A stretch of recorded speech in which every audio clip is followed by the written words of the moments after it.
দাদা মিউচুয়াল ফান্ডটা কি? অনেক সময় দেখে থাকি টিভিতে অ্যাড দেয়, মোবাইলে অনেক অ্যাড আসে মিউচুয়াল ফান্ড, ব্যাংকে গেলেও মিউচুয়াল ফান্ড বলে। তাহলে মিউচুয়াল ফান্ড জিনিসটা কি?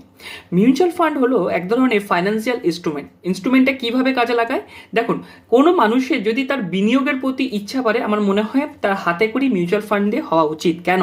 তার কারণ কোনো মানুষের শেয়ার বাজার সম্পর্কে বিনিয়োগ করতে গেলে বা জানতে গেলে তাকে সঠিক শিক্ষা অর্জন করতে হয়। মিউচুয়াল ফান্ডও করতে হয়, কিন্তু সেটা তুলনামূলক অনেক কম।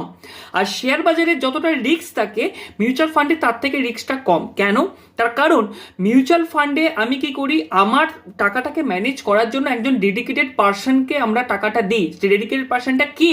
সেটা একটা সেবি রেজিস্টার্ড একটা কিন্তু পার্সন, যে একটা মিউচুয়াল ফান্ড কোম্পানি খুলেছে এবং সে অলরেডি পড়াশোনা করেছে এই শেয়ার বাজারের উপরে। সে সারাদিন শেয়ার বাজার নিয়েই থাকে। তো তাকে আমরা টাকাটা দিই ম্যানেজ করার জন্য, এবং সে কি করে, সে টাকাটাকে কি করে আমাকে